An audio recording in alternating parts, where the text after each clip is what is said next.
Hello and welcome to the first episode of Life TV, the show all about telling real life stories that inspire and affect our society. I'm your host Robyn. And I'm Tom. Now, to start off this series, we'll be looking at a range of different stories. But before we get into that, how are you doing today, Tom? I'm great, thank you, Robyn. I watched a really good film last night. The script was on point. Funny you should say that, because our first video is all about a screenwriter and how he's dealing with depression. That worked so well, it was almost as if it was scripted. Well, let's take a look then. So, my name's Eman. I'm 20 years old. Currently a university student, full-time university student, and then on the side, about a year ago I was doing screenwriting as well for a major film studio. Had a dad that left when I was 2 years old, so I was raised by a single mother. My mum was always, how do I say it, she was always working hard to make sure she had jobs to support me and my brother. Because when my dad left, he just left my mum with me and my brother. You know, it wasn't the easiest upbringing, but it was a good upbringing. I can't complain about it. Lived in some places that I know my mum didn't want us to live in. Experienced things that I know for a fact my mum didn't want us to experience. It was difficult. So you said you're a screenwriter. How did that come about? So after sixth form, really pushed myself, talked to some people that my parents knew in the industry, got myself a meeting with a producer, and at that point the screenwriting process goes as you write a script, you take it to the producer or a studio, and then the studio decides whether or not they want to option the screenplay. Had two screenplays that were optioned. So for anybody who doesn't know, option just means, you know, the studio buy the rights to the film for a certain amount of time, and then after that time's over, rights revert back to you. But those rights mean that the studio can make the movie if they want to. So yeah, at the age of 13 and going through secondary school and primary school, I was bullied quite a bit. So for me, obviously I escaped into reading and writing, but for certain things like my stepdad having a brain tumour and almost dying from that, my mother was going through a lot of things, and just in general there are a lot of things going on that I didn't feel I could handle. So at the age of 13 I tried to commit suicide, and at that point my mum walked in after my little sister had walked into the bedroom and she wasn't getting a response to me. My mum ran in and woke me up from the overdose and took me to hospital. And from that point I've struggled a lot with depression, I've struggled a lot with mental health.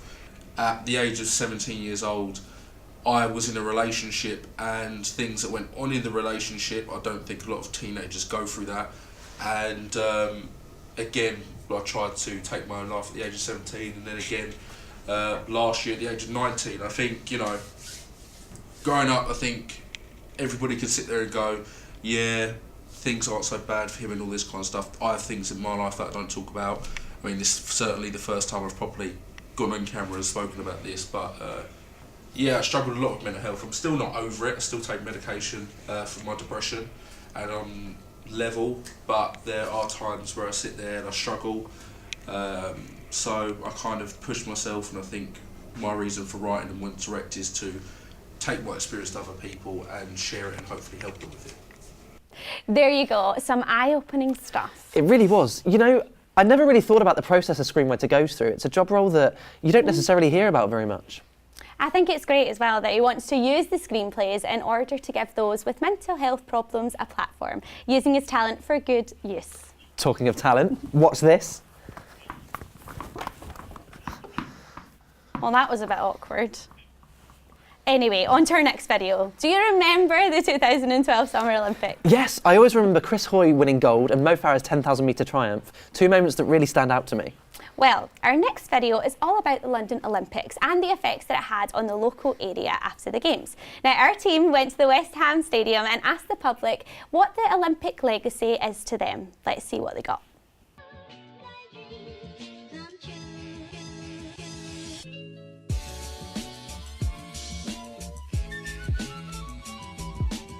Sports. London, yes I do. London. London Stadium.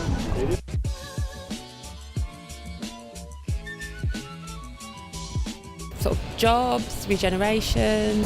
A lot of tourism. There are some good and some bad, so like new arenas and probably some like, I don't know, underdevelopment as well.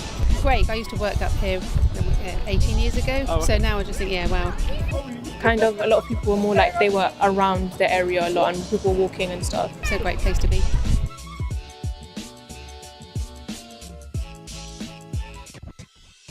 So I don't think it has. No, not really. I don't think the sport is how it should be rolled out in schools. I think it was said it would be, but it's not. I didn't see the impact of that, to be honest.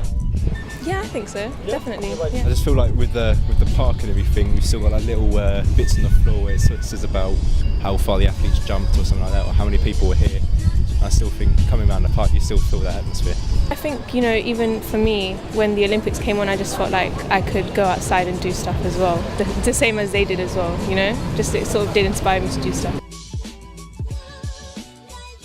Wow, to think that the Olympics was 6 years ago now. Tell me about it. Now, if you follow us on our socials, you may have seen our latest poll. The Olympic slogan was "Inspire a Generation." We asked you whether you think the same sense of inspiration is still in London today. Now, 62% of you said yes and 38% said no, which I find quite surprising. I guess so. Obviously, over time, the impact of the games fade, but thanks to everyone who took part in that.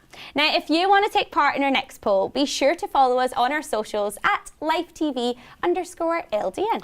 And while you're at it, check out our website, lifetvldn.wixsite.com/life.